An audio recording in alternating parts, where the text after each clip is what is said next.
So we discussed the fact that all sentient beings want happiness, do not want suffering, right?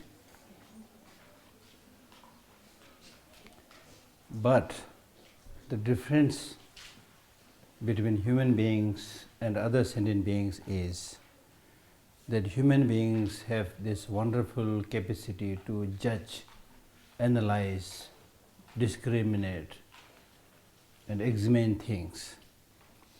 Most of the animals do not have that.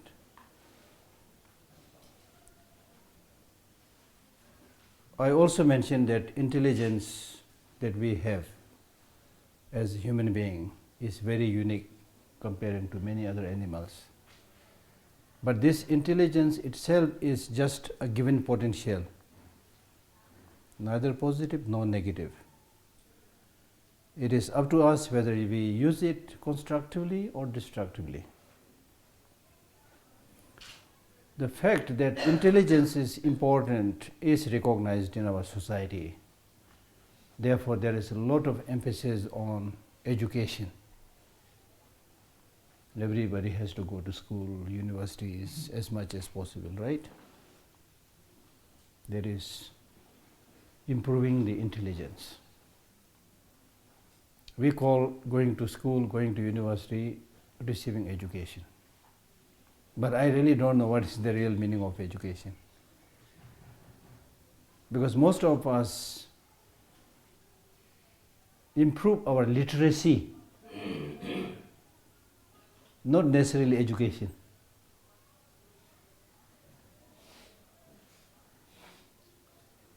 Education means educating both the head and the heart. In our modern schools, there is only education of the head. Dimag hai, dil nahi hai. No education of the heart. This is very, very clear. I go to different places giving talks.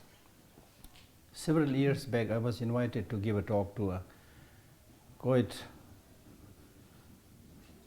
well-off school in Mumbai. So I went there, the room was full of young people. Then I hesitated. Are they going to listen to me? They're all speak fluent Hindi, English, modern educated. And then will they listen to me? Somebody with this clumsy cloth, ugly looking fellow, as if came from other planet. But what really surprised me was when I started speaking, they were all listening to me as if I am telling them a story which they have never heard before. This is a clear indication that these subjects on value, on ethics, on emotional regulation, on education, it looks like it is not taught properly in those schools. So that's why His Holiness the Dalai Lama is these days emphasizing and working very hard to make secular ethics available in all the schools and universities.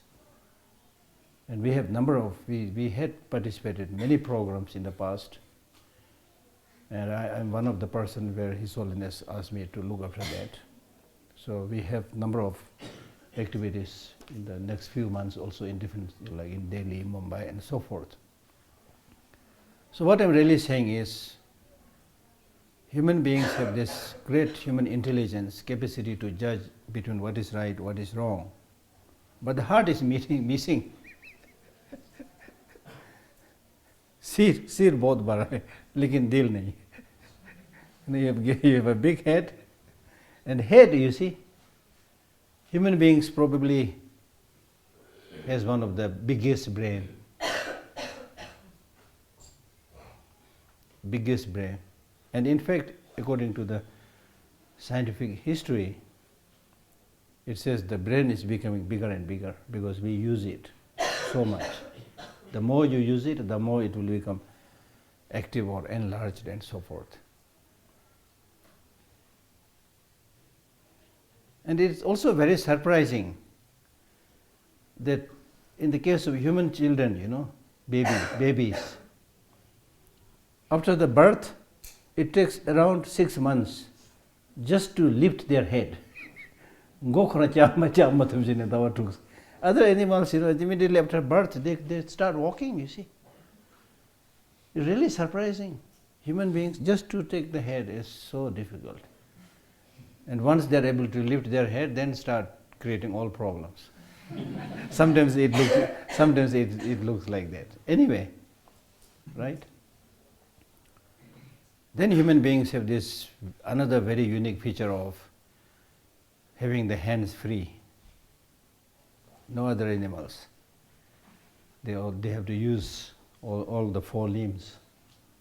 Again, in the science, according to the story, it says that it took a long time for human beings to be able to walk just on the 2 feet, They just did like this, they wanted to stand up, did this so many times, and then finally they were able to walk erect with hands free, because of which we are able to now invent, create, and do so many things with the hands free. So we have very special features as a human being. So what I'm really trying to say is, we have this wonderful human intelligence, and a kind of education, good or bad, I don't know, kind of education is given all over the world. But heart is missing, as I said. Meaning that the other more important part, which is disciplining the mind, regulating the emotions, as we say today, that part is missing. Now people are realizing it slowly. Now imagine you have this wonderful brain which doesn't have any idea about the importance of the value, ethics, control of the negative emotions. And then with this smart brain is given access to these very sophisticated weapons. What happened in America, the destruction of the Twin Towers.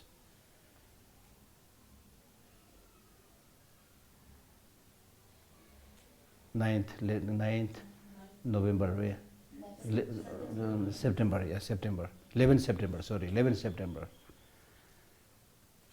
That destruction was done by just 1 or 2 people using the machine. Now there's so much talk about this artificial intelligence.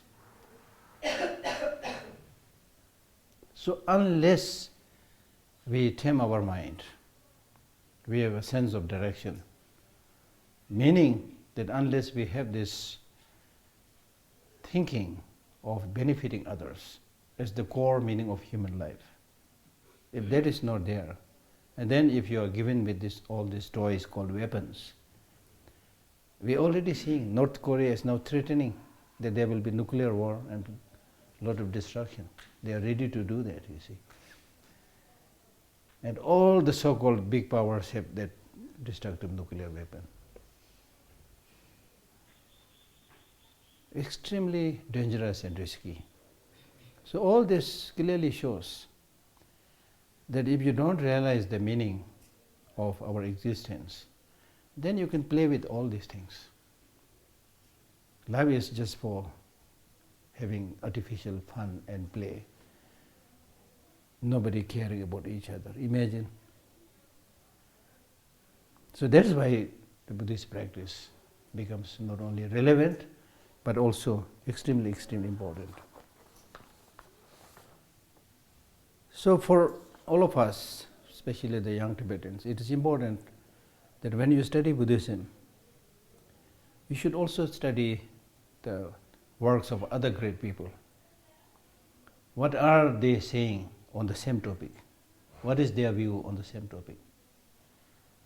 For example, I brought this piece, which I am very fond of, a piece by Einstein, with the different versions. He uses different language, but he talks about impermanence.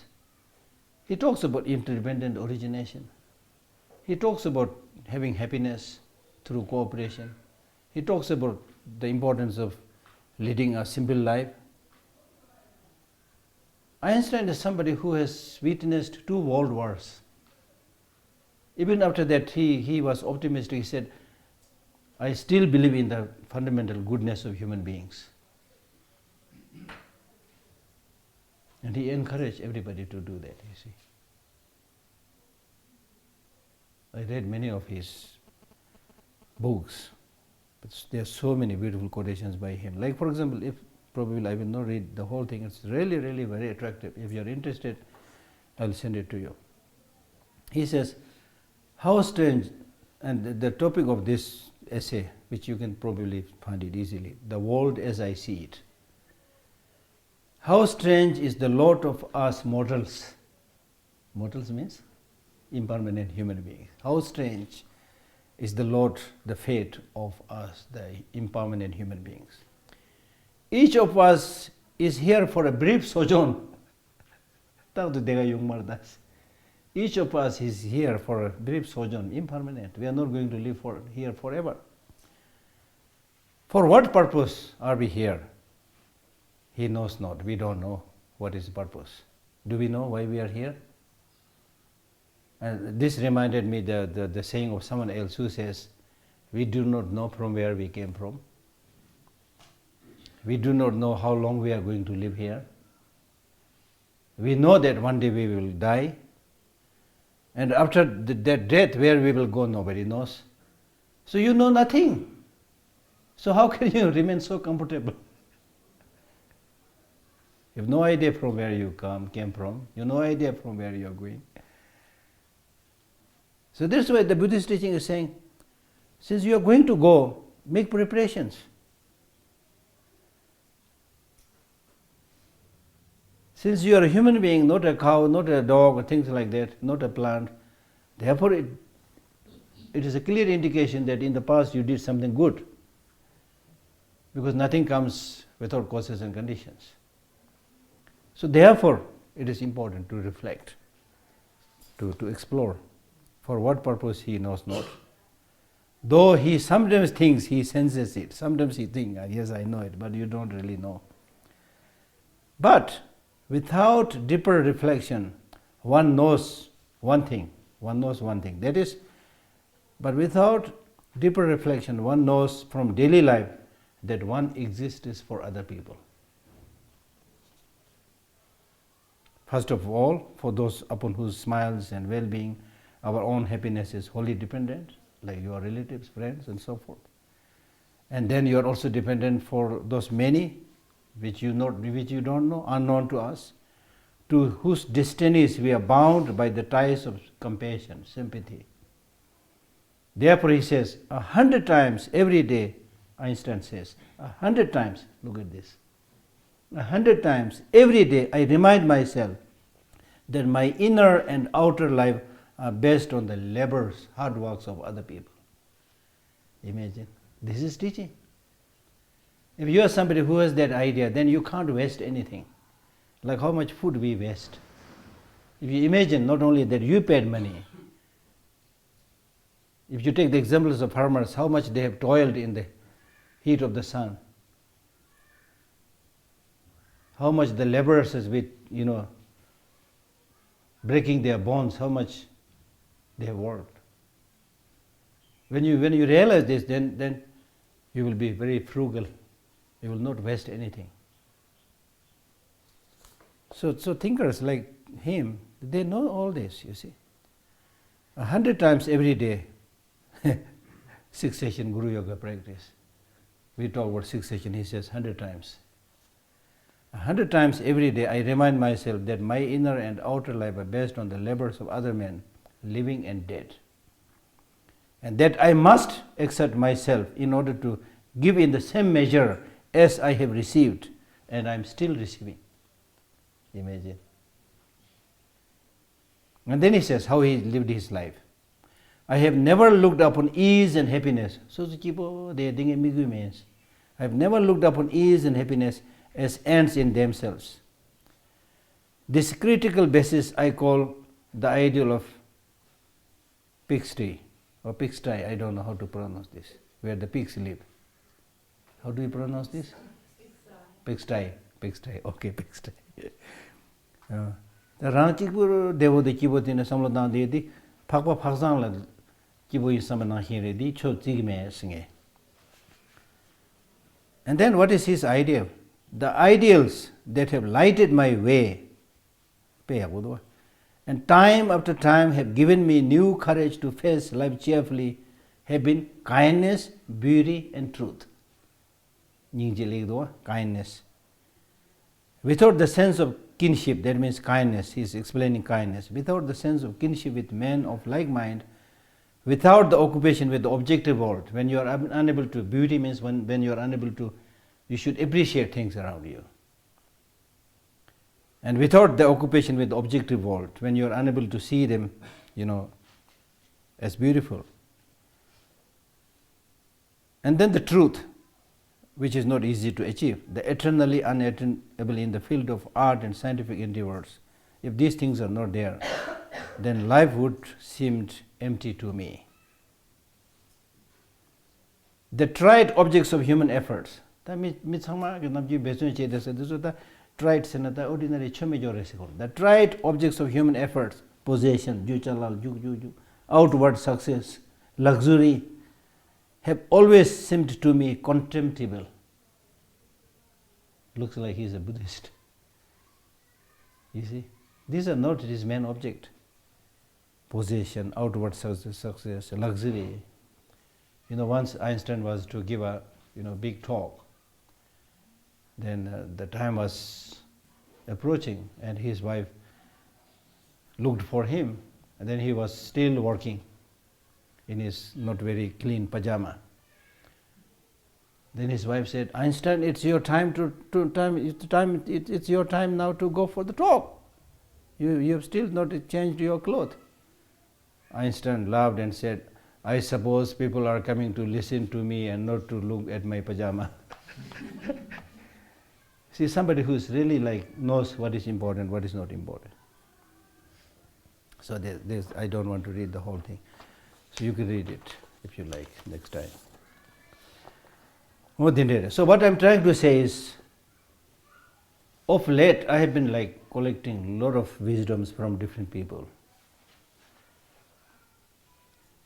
Not only to support the Buddhist idea, but to tell people, look, same everywhere. It's not just Buddhism. This is the reality. And therefore it is important for you to pay attention to this reality and change your life. So that's what I'm trying to drive at. So let us read the next verse. Next verse is meditation on ultimate bodhicitta.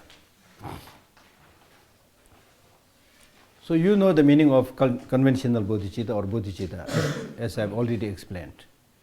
Bodhicitta means the wish to become Buddha for the benefit of all sentient beings. Now here we are talking about ultimate bodhicitta. Ultimate bodhicitta is not bodhicitta. Ultimate bodhicitta means wisdom, understanding, emptiness. It's also called ultimate bodhicitta because this mind also helps you become Buddha, become enlightened. Okay, so you should know this.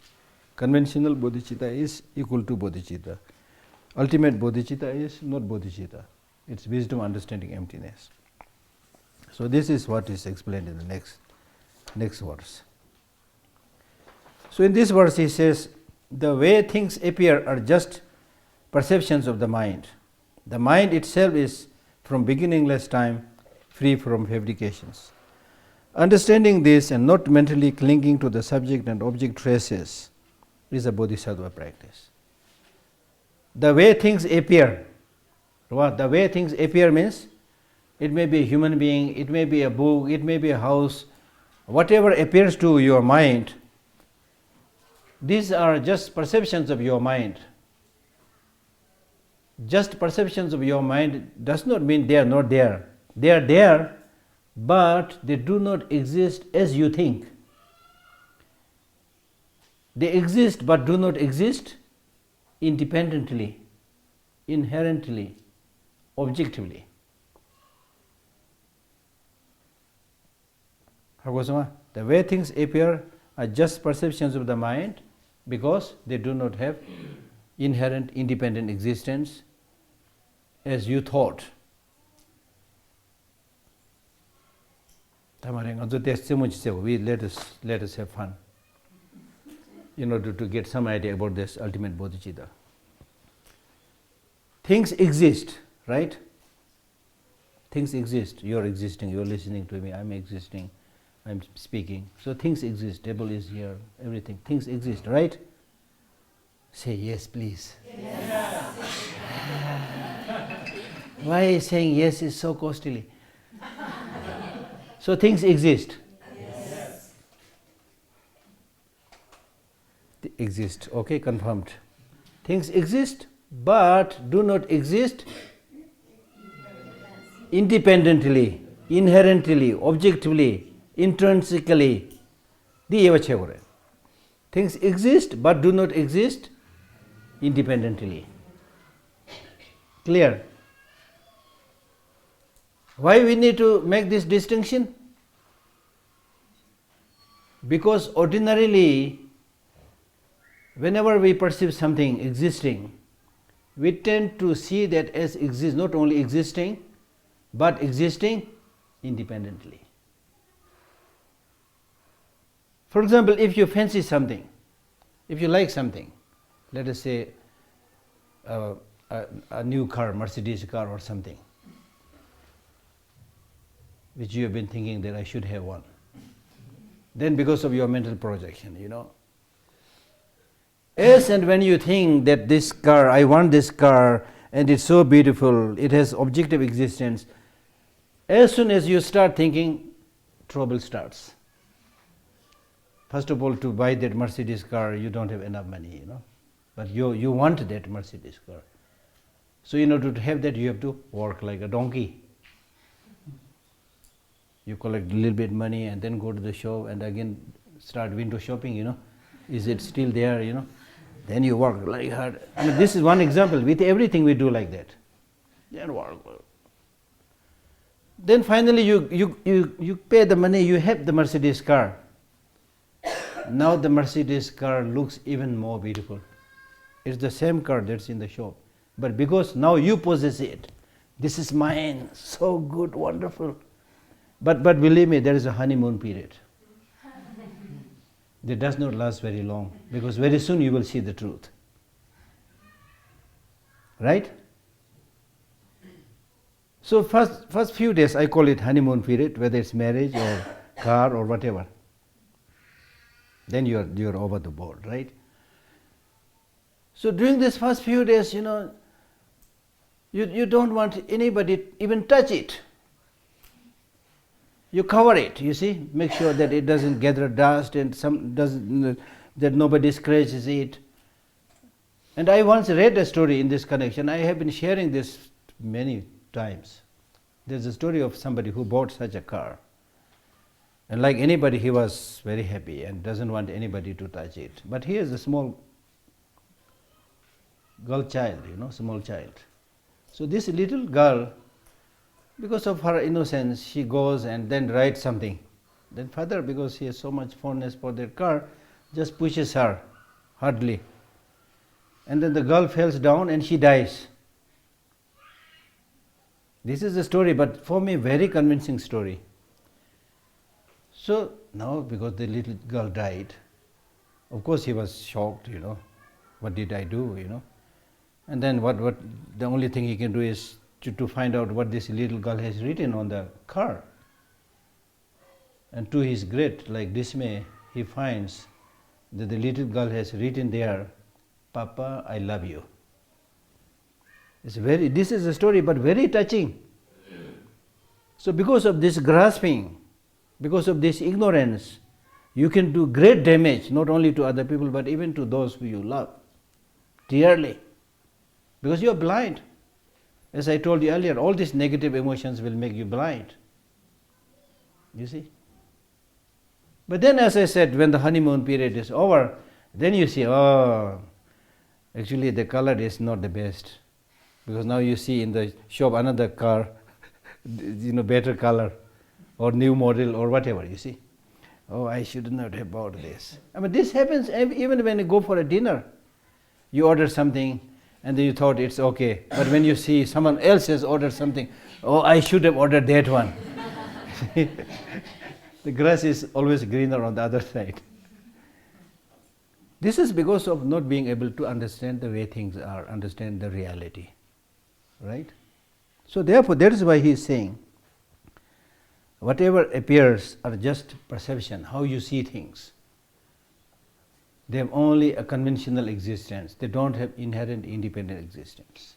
If you perceive things as having inherent existence, then you will have one section of sentient beings which you love, which you call as your friend, and you are obsessed with that. This is my brother, this is my sister, this is my husband, this is my wife, and you get obsessed with that. Then for those people, how much you have to work, this is one story. Then another story is that those people who you don't like, oh, they are not only bad, but horrible, 100% negative. How can I ever have negotiation, dialogue with His Holiness, with my enemy? His Holiness Dalai Lama, like saying, let us have negotiation and dialogue with Chinese leaders. Person like me thinks, Your Holiness, how can you have this negotiation and dialogue with this ignorant, stupid, short-sighted, Chinese leaders? Really? We think like this, you see. But the reality is, yes, even Chinese leaders, in one way they are very arrogant, very bad, but there are other good points also. We have to accept that, you see. They have their friends, relatives who admire them, So therefore, if you are able to see that everything is relative, everything has a conventional existence. So this topic is very important, deep, and very, very, very profound. Like for example, this microphone that I am using. If today, if I say that I am now speaking, now I will speak through the elephant, because you all call this microphone, but I start calling this elephant. Then I say, okay, now I am speaking through the elephant. Then you will say, Geshe Lhakdor is now out of his mind. Because you have all agreed to call it microphone, and it works. But right in the beginning, before you gave this name microphone, if you had given a name called elephant, today there will be no problem if I say I'll speak through the elephant. Just designation. How you become Dolma, how you become karma, just name, designation, you see. There's not much, substance. I mean, even look at this body, which looks like tolerable or okay. But if you see through a microscope, it's frightening. It's frightening. It's just bubbles. Now the advantage of seeing that is this will reduce your arrogance. This will help you take more care of yourself. You are not as solid as you think. You are very fragile. Therefore, you should take special care. Right? So there's a lot of meaning. Once you understand this meaning of emptiness, it reinforces, strengthens the positive emotions, positive practices, and it weakens and removes the negative emotions. So therefore, the way things appear are just perceptions of the mind. And then, what about the mind? The way things are just perceptions of the mind, they do not have inherent existence. Okay, I understood this. Then what about the mind? So this is answered by saying that the mind itself is like anything, any other object, from beginningless time, free of fabrications. Fabrication means when things do not have inherent existence. If we say it exists inherently, this is a fabrication, exaggeration. So just like the objects, the subjective mind also do not have inherent existence. Because the mind is changing all the time, fleeting all the time, it's dependent on causes and conditions, things like that. So understanding this, once you understand the mind and its object, none of these have inherent existence. And through that, not mentally clinging to the subject and object traces means, if you don't cling to the subjective mind and don't cling to the object, traces means traces of having inherent existence. If you don't go after both the subject and object having any traces of inherent independent existence, then this is called meditation on ultimate bodhicitta, meditation on shunyata. Right? So this kind of meditation will really reduce grasping to yourself. Fight against the self-cherishing attitude. Fight against ignorance. So this is what you do during the meditative session. Of course, you can't remain in meditative sessions. You have to get up, you have to do your work, then you have the post-meditative session. So during the post-meditative session, how should you practice? This is explained in the next verse. Now you have, when you were in the meditative session, you looked great. Both the subject and object have no inherent existence, you looked great. But when you get up from the meditation seat and go and join the rest of the world and see beautiful things, wonderful things, then again attachment. See your enemy and again hatred, that arises. Right? It's very easy to get influenced by the same negative emotions because we are strongly habituated with it. When I was studying in the Institute of Buddhist Dialectics, especially before I was a translator to His Holiness, so when I go and attend to His Holiness teaching with my scripture, I take notes and then I feel so moved that now I will really do practice. Rigorous practice, I'll do that. That comes in my mind. But you know how long it lasts? Until to the door of the temple. When the teaching finishes, crosses the door of the temple and then join the rest of the flock, people, it really looks like welcome back to the familiar world. Welcome back to the same familiar world. You see? So unless you repeatedly remind yourself, repeatedly practice, it's not going to come easily. You see, getting habituated with the positive emotions, that is called habituation. But we are addicted to many other bad things. Addicted, small, superficial, insignificant things. We are very strongly habituated with that. So it's very difficult to give that up. So therefore, you have to be very careful during the post-meditative session. When one encounters attractive objects, attractive sentient beings, attractive human beings, attractive objects, whatever, even though they appear beautiful, you should see them like a colorful rainbow in the summer. The colorful rainbow in the summer, at a distance it looks great. But because it looks beautiful at a distance, if you say, oh, this is so beautiful, I'm going to catch them. Can you catch them? People can't really rock or watching the kind of like Kijalu. China and Jajutu Resigorda. Today in a Kajima, the Hinjutu Marwa, because the nearer you reach, the rainbow disappears. So it's like that, you see, we fancy something, it looks attractive, great, but the closer you go, you will see the reality. You see?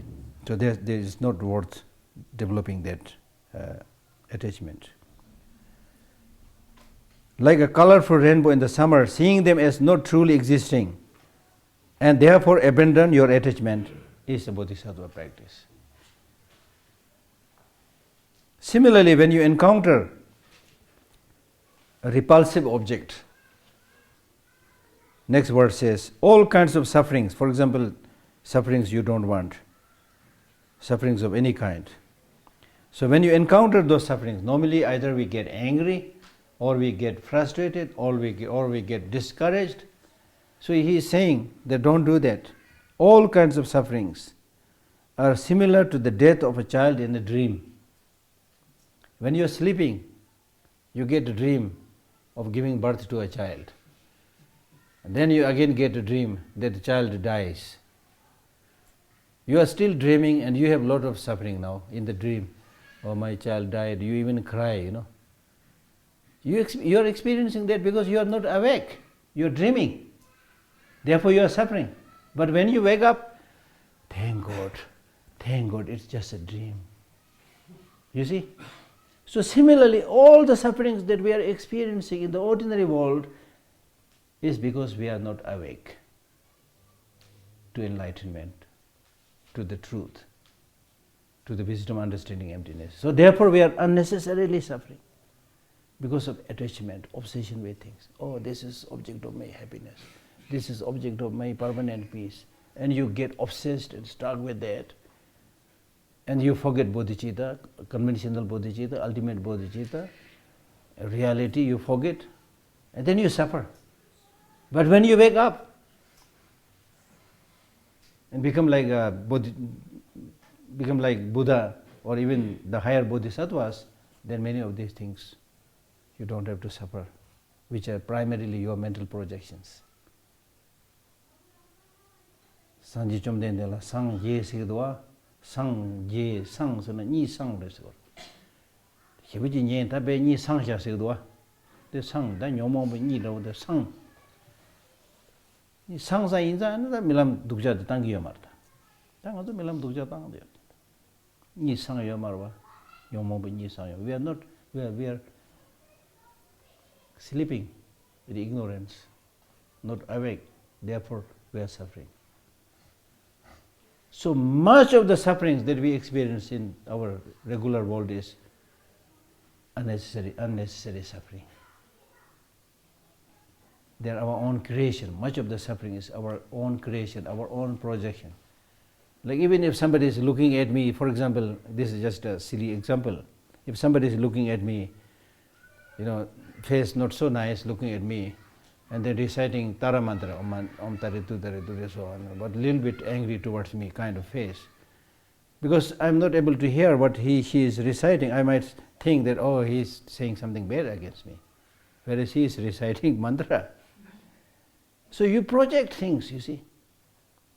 You project things and then create suspicion, unhappiness. So much of our problem, 60-70% of suffering that we experience is not even suffering, it is our projection. Then there are certain percentage of suffering which are suffering but changeable suffering. If you make the attempt, you can change it. Then there are certain small percentage of suffering which is stubborn suffering. I call them stubborn suffering, which you can't change it. So why waste time on that? You should say, go hell with it, I have many other things to do. For example, if I don't have this left hand, there's no point, I just keep on thinking how unfortunate I am for the rest of my life, So instead of thinking about this missing hand, think about this hand, right hand, which is the good one, better one, which does the writing or lifting things. So it's your mental perspective. Much is your mental perspective. So I like this verse very much. All kinds of sufferings are similar to the death of a child in a dream. By grasping the mistaken perceptions as true, exhausts you. I like this word. By grasping the mistaken exceptions as true, exhausts you.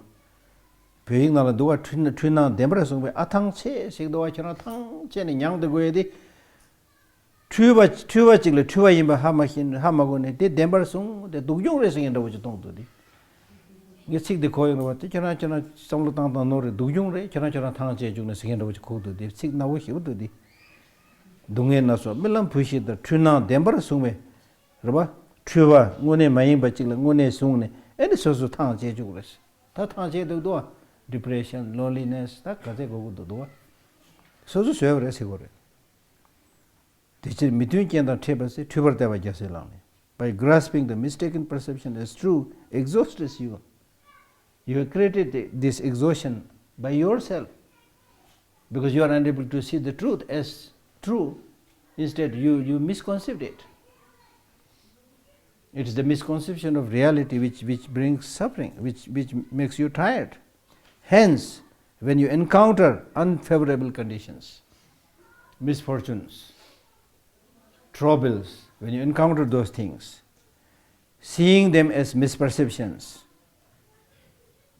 is a bodhisattva practice. Misperceptions means that they do not have.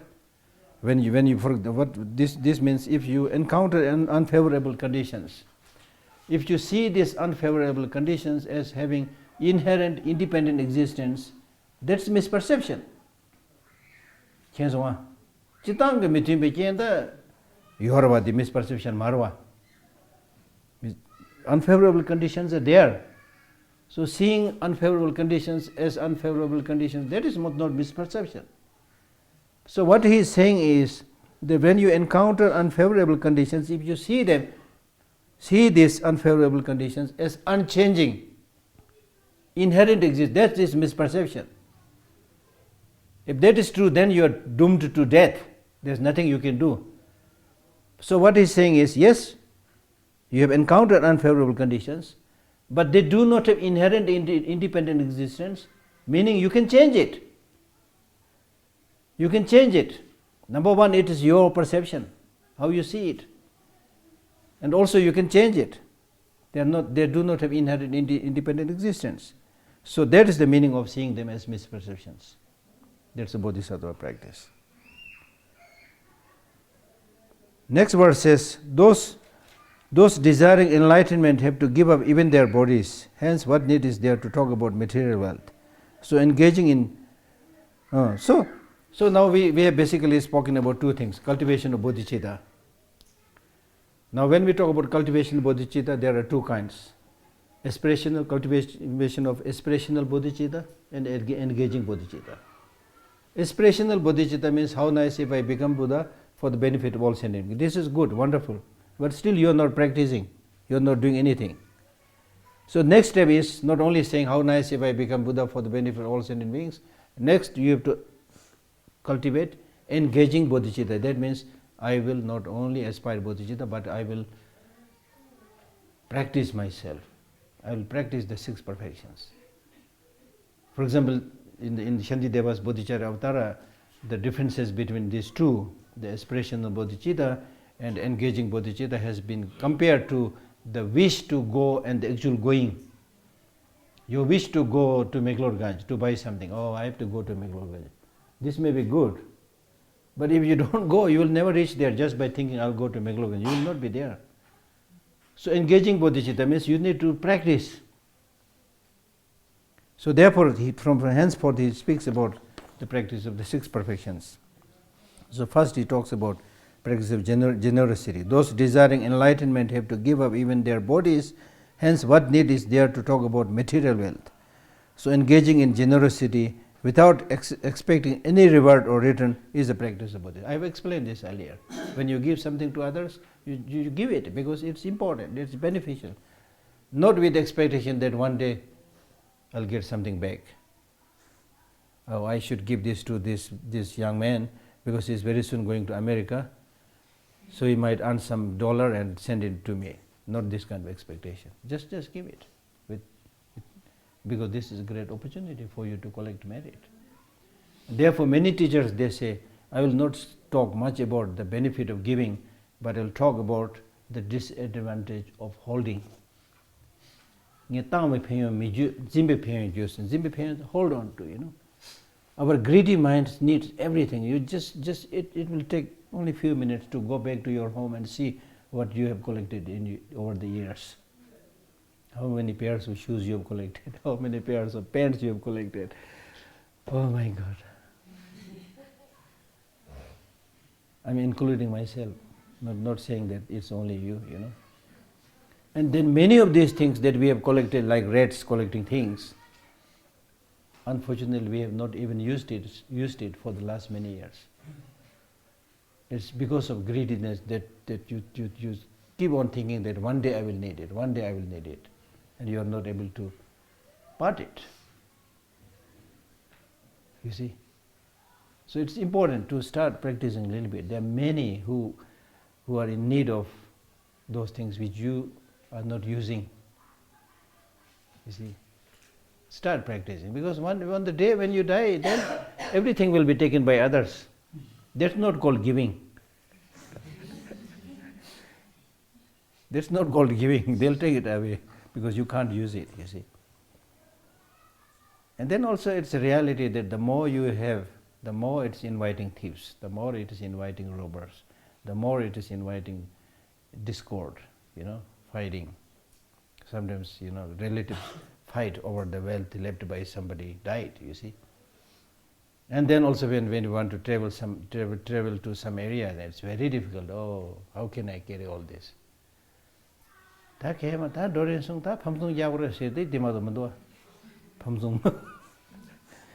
it's better to lead a simple life.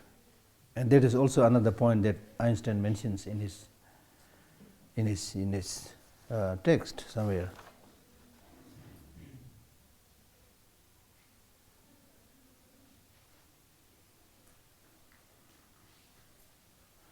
Einstein also says, I also believe that a simple and unassuming life is good for everybody, physically, mentally. You see, simple life. And should have the capacity to share your knowledge, share your wealth. We need to learn those things.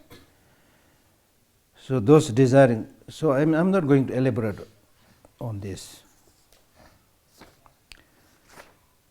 Next, practice of morality. In the essence of morality, even one's own interests will not be fulfilled. So desiring to serve others' interest is laughable. Therefore, observing moral ethics without any worldly aspiration is a bodhisattva practice. Sutim, morality. The Tibetan word sultim said, Shuddha devatim, proper way of life. Proper way of life. Unless you have morality, forget about helping others. You will not be able to help yourself. How? What is the meaning of morality?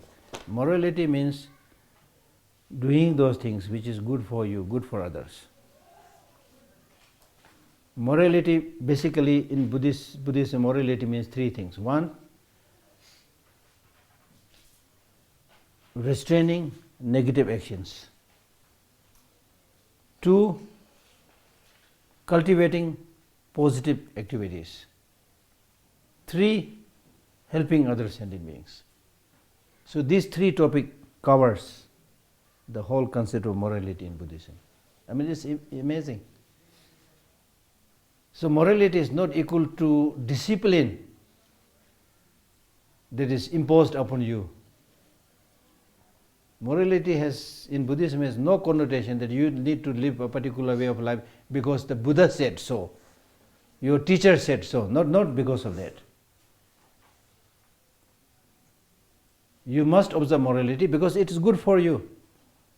Stop doing bad things, start doing good things, and the end purpose is help other sentient beings.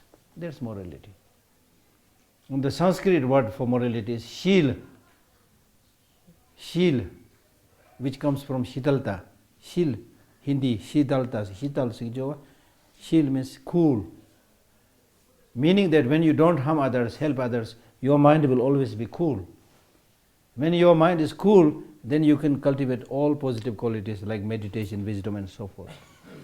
So therefore, morality is compared to a ground on which the inanimate objects can exist. Third is practice of patience. To a bodhisattva desiring a wealth of virtues, bodhisattva is somebody who desires host of virtues. So for such a bodhisattva, all obstructive forces are similar to treasure of precious jewels. Therefore, to meditate on patience without any feeling of resentment to all is a practice of bodhisattva. So if you are a bodhisattva who desires that host of wealth of virtues, then little bit hardship, little bit of obstructive forces are bound to come. Kurdumetawa jenduta sidire. Migyu chimbo jigangla lega chingi yuna kange testene tadanga migyu de dube chedanga kange tadanga dokti dawu chigi mengi jencha dawu chigi silawi yoro pabik. This is what. Because your objective is to become Buddha for the benefit of all sentient beings. So your object is so important. So because of this importance of the object, you are ready to encounter obstacles, hindrances. So Bodhisattva has this undaunted courage. Bodhisattva is a relentless fighter. And even in ordinary life, if you don't have patience, you are not going to achieve anything. And Shantideva says, look at the farmer who has to toil so hard in the heat of the sun. For example, the farmers who plant rice, they have to work in knee-deep water. Sometimes their legs are like beaten by insects and things like that. Look at the fisherman. Just to catch few fish, he has to sit near the bank of the water for the whole day. Sometimes maybe 1, 2 fish. He has to have patience. So without patience, nothing can be achieved. Fourth is effort, perseverance. Even Sarvakas and Patika Buddhas who are solely involved in their own personal interest persevere as if they were extinguishing a fire on their heads. Hence, engaging in effort, the source of virtue for the benefit of all sentient beings, is the practice of Bodhisattva. That means even those Sarvakas and Patika Buddhas whose aim is just for their own purpose, even if it is just for their own purpose, but they work so hard, they make so much effort, as if their head is on fire.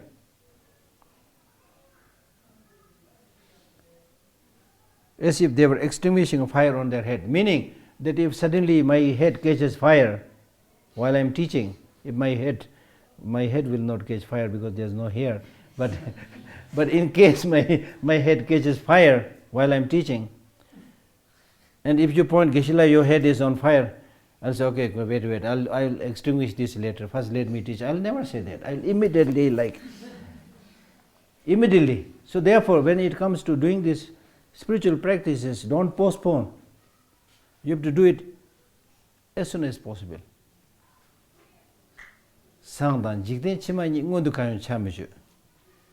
Tomorrow or next life, which will come first, it is not sure.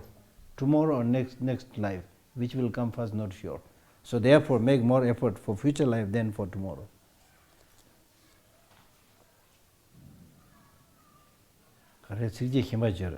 This sangcha, this nangcha, shibe chawa mili yakbu message. I'll do this tomorrow. I'll do this, day after tomorrow. In this way, if you keep on postponing, it is not a good sign. Whether it's our official work or any work, you need to strike the iron while it is hot. Do it immediately. Then you feel encouraged. It's my own personal experience, little experience, that when you do the work at hand immediately, whether it's answering a telephone or writing a letter, that gives you more energized. But if you just keep on postponing, I'll do it tomorrow, I'll do it then you sit on your chair, oh, I have to write this letter, oh, I have to write that letter. You see? Then you get headache. So therefore, don't postpone. In Buddhism, postponement is another kind of laziness. So, according to Buddhist teaching, effort means not just working hard, but delighting in what you are doing. So, you have to delight, you have to have joy and happiness in the mind in doing virtuous practices. If you have that joy and happiness, you can easily do those things. If there is a reluctance, there is no joy, nothing will be there. Happily, this kind of meditation or loving kindness, compassion, animals can do, dogs can't do. Even among human beings, how many people have access to these things? I am lucky, I will do it, I'll do it immediately. Appreciate it. One day you will become old, your eye can't see, your ear can't hear, then even if you want to do something you can't do. So therefore His Holiness encourages young people. Your age is the best age for doing spiritual practice, for doing meditation. When you're old, you're physically, you're not strong, then it's difficult to do these practices. So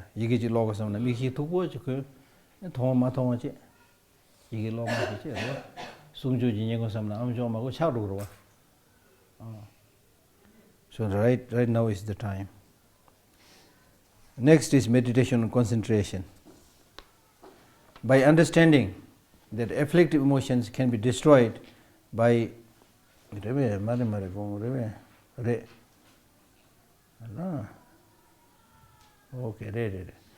by understanding that afflictive emotions can be destroyed by a special insight, thoroughly incorporating come abiding se dire da hine se someday.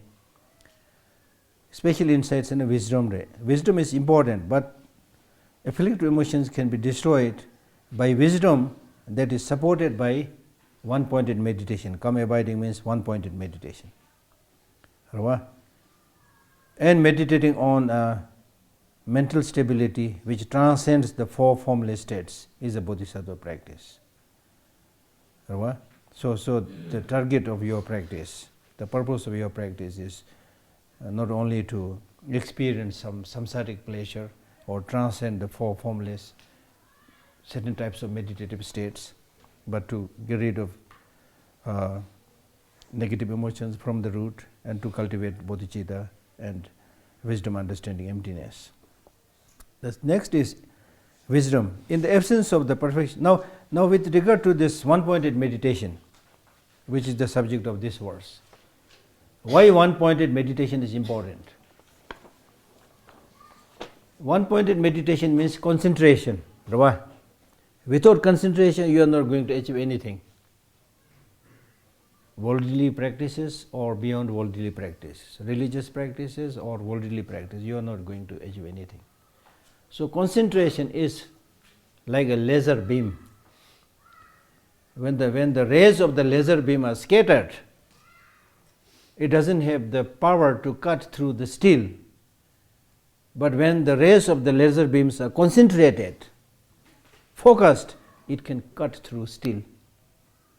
This is the example. When your mind is focused, even if you spend a little bit time, you will be able to do many things. You will be able to know many things, do many things. But if your mind is a little bit scattered, thinking 100,000 things at the same time, neither here nor there, then your life will go like that. You are not going to achieve anything. So concentration is very, very important. These days people talk so much about meditation, especially one-pointed meditation. But in the Buddhist text it says, yes, one-pointed meditation on one object is important, but the main idea of one-pointedness is you should help sentient beings one-pointedly.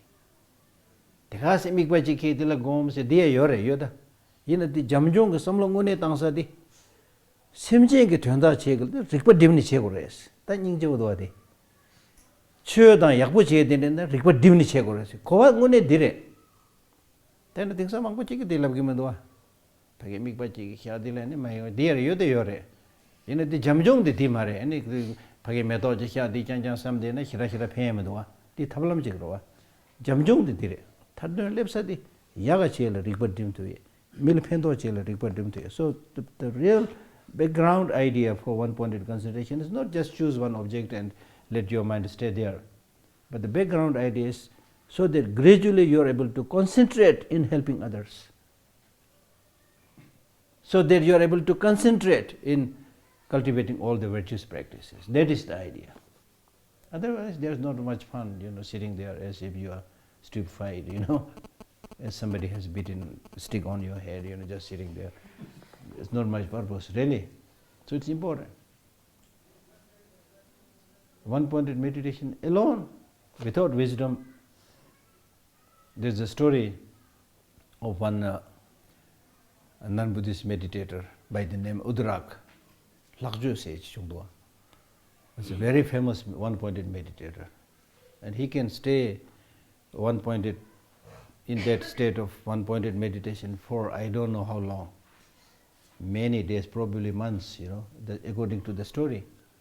And it is said that he remained in that one-pointed meditation. He was enjoying, completely lost into it.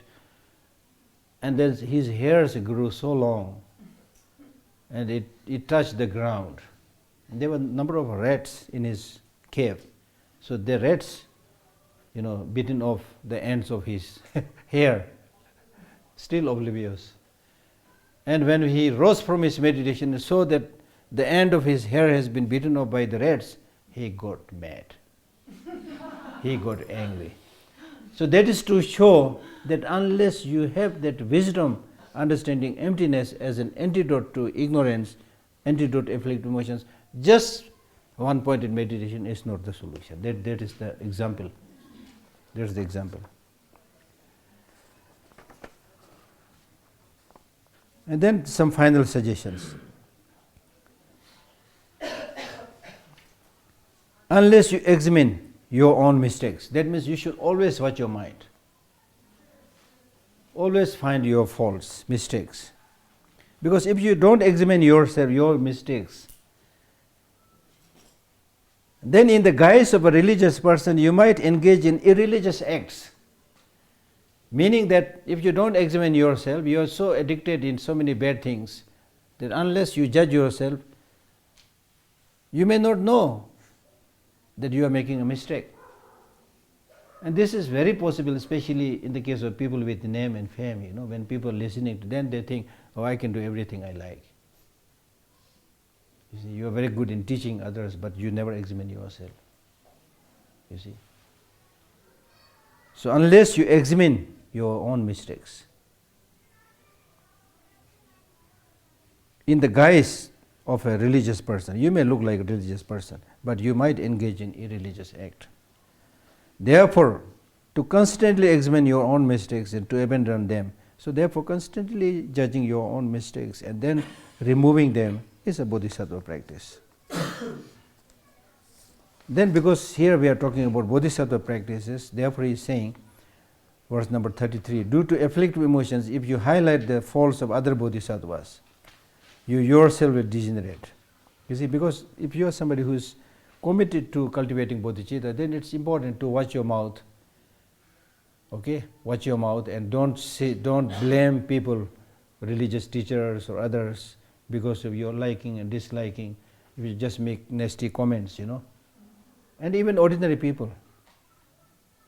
We are not sure who is who.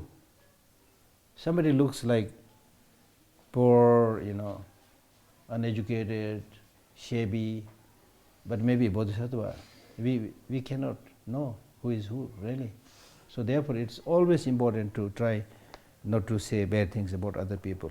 Because sometimes due to afflictive emotions, if you highlight the faults of other bodhisattvas, the Chinese leaders are doing this with His Holiness Dalai Lama, that he is counter-revolutionary, he is a monk in wolf's cloth and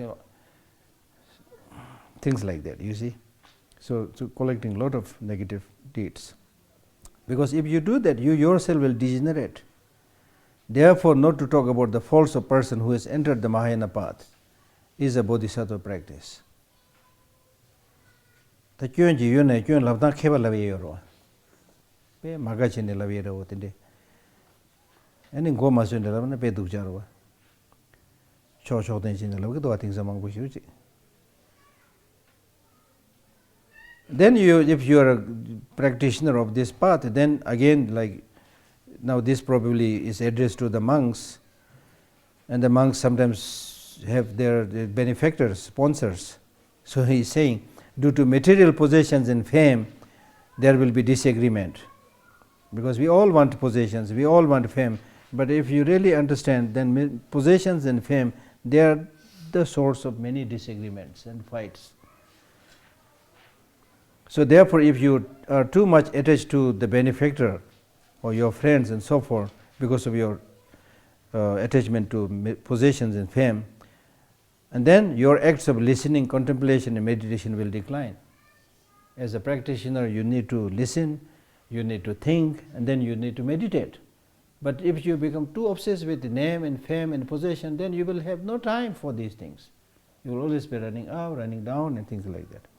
Therefore, to abandon attachment to the homes of friends, Rawa, Tokboda, Jinda Duzan, Chigra, you some deal cord days yorwa.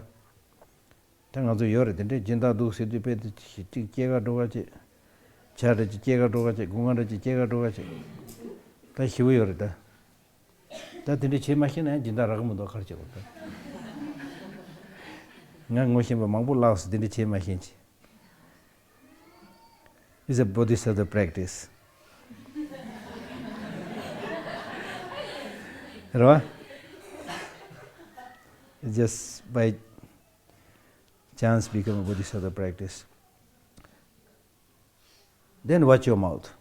harsh words disturb others' mind, and your bodhisattva way of life will decline. So to abandon harsh words which are unpleasant to others is a bodhisattva practice. Tamla nongar meja meaning tumburtup silavre. The words we speak do not have sharpness like a blade, but they can chop other people's heart into pieces. So therefore in the Buddhist teaching it says your speech should, if possible, like honey. If not possible, at least like a flower, not like a filth. Sokparo dinde, kani tense. Mil go na chuge, mil poge. Tende chanta shige yungudo kashi nyingje. Kani temba da lamsa mil koye chanja labge dinde. Tende shi juyo maras. An English saying says that a tongue which is 6-7 inches long can fail a person 6-7 feet tall. Same, the idea is same. And then the most important thing, the next one says, the most important thing, as I repeatedly said, the most important thing for a practitioner is to constantly fight against the invasion of the afflictive emotions. The nyomo singe de pe go devore do. Samsam docha ji, samsam khungdo se, diamond te khai, jabu chena ata, tsubu chena ata chungu do. Rwa ta chena so chunju lo na rwa. Ta nyomo de thakur record chene yung di khabde thakur record chene khandas cha go men din hi re do. Hal na ye ko re do. So therefore this what I was saying was this negative emotions, they are very opportunistic, very cunning. They'll come in 100,000 ways. Sometimes attachment, very gentle. Sometimes anger, very aggressive, you see. Very opportunistic. So if you let yourself get addicted, habituated with these negative emotions, so what he says is, when accustomed or habituated to afflict emotions, it will be difficult to stop them through antidotes. Tangbone sabzab chegores. Ko nyomong go mbur chewat thak shuni mar se or chewde. Dina sig yak bojor de pheing na do. Kawado de pheing na yor de. De nyomo komna nyembe do ka be tenshi kibu nyembe sonson chaso nyangmo nyomo tangbo chemata mburnjom chewa go mbur chedi jom. Tangado jungwa ngade phege jang kala jangin da nangju. Chana so loshom sa na yena pe yak wing sare de. Phege yer ge ro sangwa yer ge ro. 당에서는 장식마다 지단에 시간이나 배인의 장에 고여서 그러와 so when accustomed to afflict emotions, it will be difficult to stop them through antidotes. Therefore the person of mindfulness vigilance, by wielding the weapons of antidotes, should immediately destroy the afflicting emotions such as attachment as soon as they pop up. This is the practice of Bodhisattva. And then, when we talk about Bodhisattva practice, we are primarily talking about always trying to benefit others. So he summarizes the point by saying, in short, whatever you do, office work, teaching work, whatever work, social services, whatever you do, in whatever place, America, China, Tibet, home, outside home, whatever, in whatever place, asking, what is the state of my mind? What is the motivation of my mind? Check your mind. And always fulfilling the interests of others with mindfulness and vigilance. Is this helpful? Be mindful and vigilant. Is this good for others? Just as you think that is this good for me, similarly now you think more about others. Is this good for others? So with this kind of mind, if you continue to do all kind of work, then it's a bodhisattva practice. Next, the finalist dedication. It is the practice of bodhisattva to dedicate the virtues accomplished in this way to dispel the sufferings of infinite sentient beings with the wisdom which is free of the three cycles. Which is free of three cycles means the three cycles are the doer, the deed, and the object. All these three have no inherent independent existence. Free of the three cycles. The doer, its action, and the object. None of this has inherent independent existence. So in other words, even in the case of your having done some virtuous practices, do not develop grasping. Yang di che sigrawal chur de chen tring the garo che samne yang nge che yo sen ya gewa che jo de ya dematru jin sigrawa or did jin yo manes. Chona milam tabur sam se dire. Rwa adu che res. Kandar even those virtuous practices that you have done, at the end of the day you dedicate it for the benefit of other sentient beings. No clinging, no grasping. This one. Kama kashi duwe. Kama chongas duwe. So, I finished reading it. Any questions?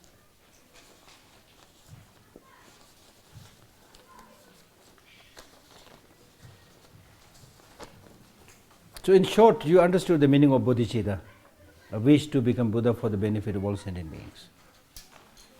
In order to cultivate bodhicitta, you need to cultivate compassion and loving kindness. Bodhicitta represents the heart, and it must be supported by the head, which is wisdom, understanding, emptiness. So emptiness means empty of things exist, do not exist independently. Therefore, emptiness means not nothingness, but empty of empty of empty of independent existence.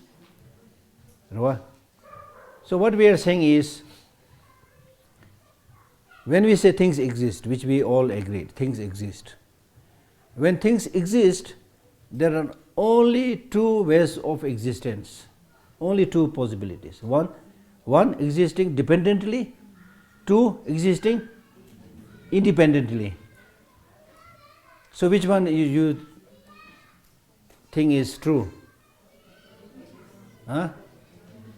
Existing independently or dependently? Dependently. Exactly.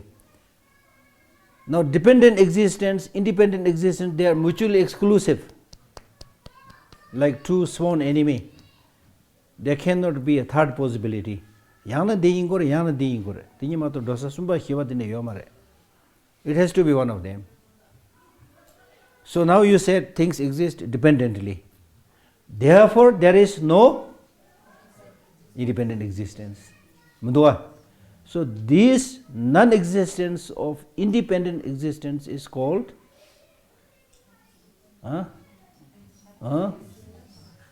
this non-existence of independent existence is called emptiness. Emptiness means empty of independent existence. Empty means non-existence of independent existence. Is it very clear? Things exist, do not exist independently. So the lack of independent existence is called emptiness. Yes, that the benefit of understanding bodhicitta is easy to understand. The question is whether we will be able to develop it or not. It's a different thing, but we can all appreciate, yes, it's a mind wishing to become Buddha for the benefit of all sentient. So it's very clear. Now the question arises with regard to wisdom, understanding, emptiness. Why this is important? This is important because we suffer due to ignorance. Ignorance. Now ignorance means mind which sees things having independent existence. This one. Mind which sees things having independent existence. So when we develop this wisdom which sees things having no inherent existence, this mind acts as a counter force against that ignorant mind which sees things as having inherent existence.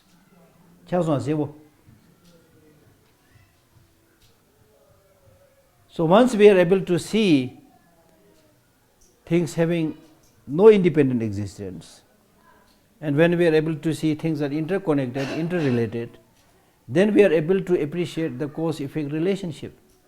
Then we are able to connect ourselves to other people. Then we are able to see our connection to the environment.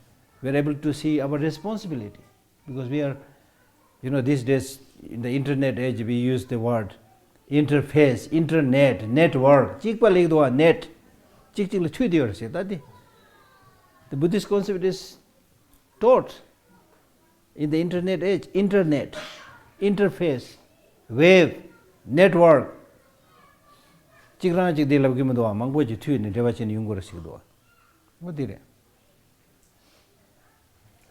contrarily, if you see things as having independent existence, then if it is beautiful all the time, it will never change. If it is beautiful today and has independent existence, then it will remain like that for ages to come, for centuries to come. It will never change, because that beauty is having objective independent existence. But we will never find one like that in the whole world, because we have all seen that things come and then they decay and fall, however glorious, good things are. So things change. Whether it's ugly or beautiful, things change, clearly showing they are dependent on multiplicity of causes and conditions and factors. So similarly, in our own pursuit of happiness also, once you realize that my happiness has to come by depending on many other people, has to depend on causes and conditions, has to depend on my own mental attitude, then you will be more responsible. You see? Right? So that's why these days I use the word finding happiness in an uncertain world, impermanent world. Things are changing, things are in a flux. So within that, you need to know the law of change, law of impermanence, and then accordingly live.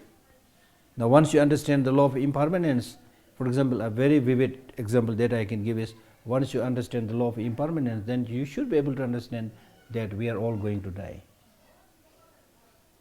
If you are somebody who really has this understanding that we are all going to die, naturally you will develop some feeling of compassion and love. This young lady, nice looking young lady is going to die. This nice looking young man is going to die. So I wish them really they have nice life. You see, it will automatically come.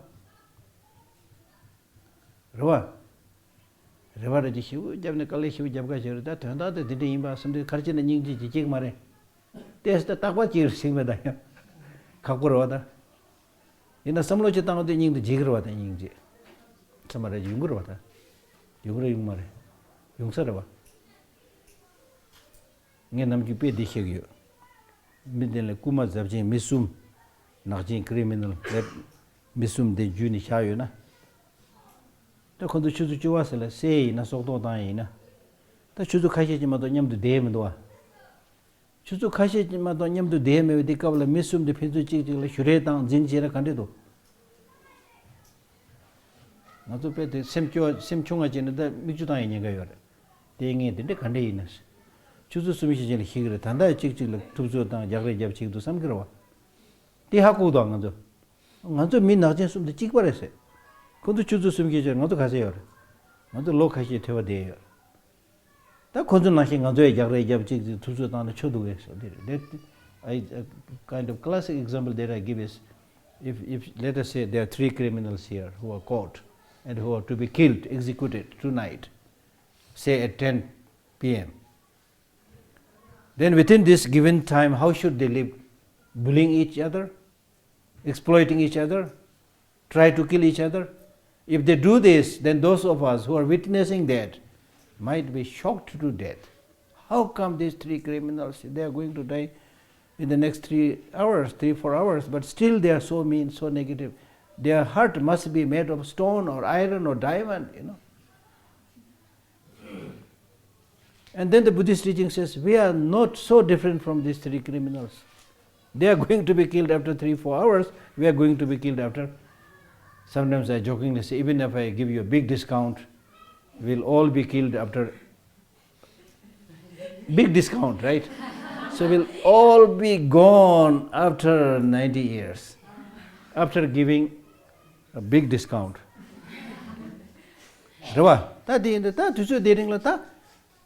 Because you have now the timeline is clear. So once you understand this fragility, this truth of the death and so forth, it is but natural, one, to live your life harmoniously, happily, enjoy each and every moment. Now enjoy means not in a stupid sense, without harming others. Be happy. Be happy. Appreciate the good things that you have. And then more importantly, death after 90 years doesn't mean that you will completely vanish into the thin air. The mind will continue, there is future life, so prepare accordingly. You see? So there are a lot of things you can do. And imagine if we are able to live that kind of life, there will be happiness everywhere. There will be happiness. Each and every day you will pass like this. When you are happy, time passes like this. When you are unhappy, even few minutes, it's very, very difficult to pass these few minutes. The dua, midaba se tegas hinalai ke jare dua. Ku jumze dua di. Midaba in Quran ku hidoge rahin chigla nova kharchin che gore. Quran dunge rahin yudenge jela dunge khandres thoba te gore. Kharchubdu ge ning je rokpa chen kibu chen rogre samarachi. Tusing rajana chi jaso ge lab chibu hiu je tusing rajana chimba ina. Ta medeso tangbo khasang dung namdu dung khie so tina ki tusing da gare. Tangbo de lakwa mewa je so din chambo je do de na hirara geshe ma khie ro chi re. Ina lakwa de se jab tusing de go tu jo lok ro che na. Lamsa ke je chambo re ji chag do. Odi dunge thong yung de ta chambo che go de khor khata yu. 남지 가지 인동도 거지 인동도 지금 푸셔링 거래 팬이에요 말 어디 팬기도 하셔도 팬다래 디마도 대가선 some people say Buddhism is a pessimistic religion. No, it's a realistic religion. It talks both about suffering and its causes and the possibility to remove the causes of suffering, and it talks about happiness and the possibility to cultivate that cause of happiness and have happiness. So it's a realistic religion. And in fact, the Buddhist teaching says, if you understand the sum totality of everything, the entire picture, then you will know how to plan properly. So these days I am trying my best to explain Buddhism in such a way that Buddhism makes sense into this world.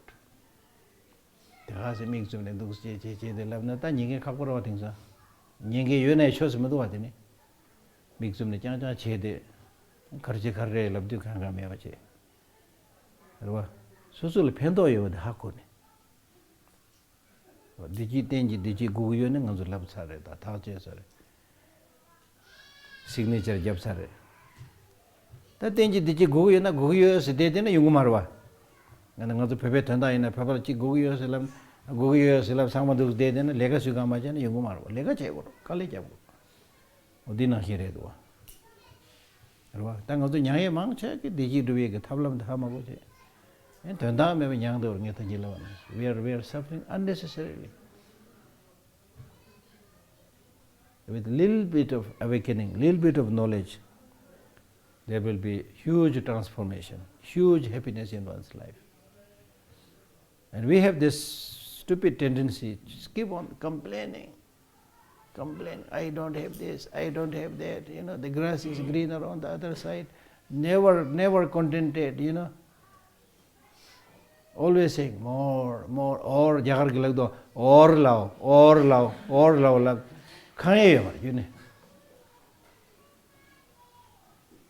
So there should be some satisfaction.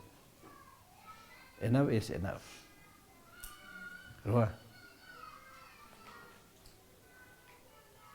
And then for young people it's important. Some people, because of misconception, they say, oh, it is because of Buddhism that Tibet lost its country. This question was asked to me when I was giving some His Holiness the Dalai Lama gave Kala Chakra in Mongolia. So after Kala Chakra, His Holiness said, you should stay with some other Rinpoche and go around and give talks in the universities. So I gave a talk in one of the Mongolian university, and one young person, he got up and young student, he got up and said, don't you think but both Mongolia and Tibet lost their country because of Buddhism? People think like that. Then I asked him in return, what about those countries who lost their country but don't practice Buddhism? I mean, these are like short-sighted questions, you see. But at the same time, it's important. It's important to know how Buddhism is good not only for your personal health and also for your wealth, also for the wealth of the country, the material development of the country. If you sincerely practice many of these Buddhist teachings, there will be no corruption.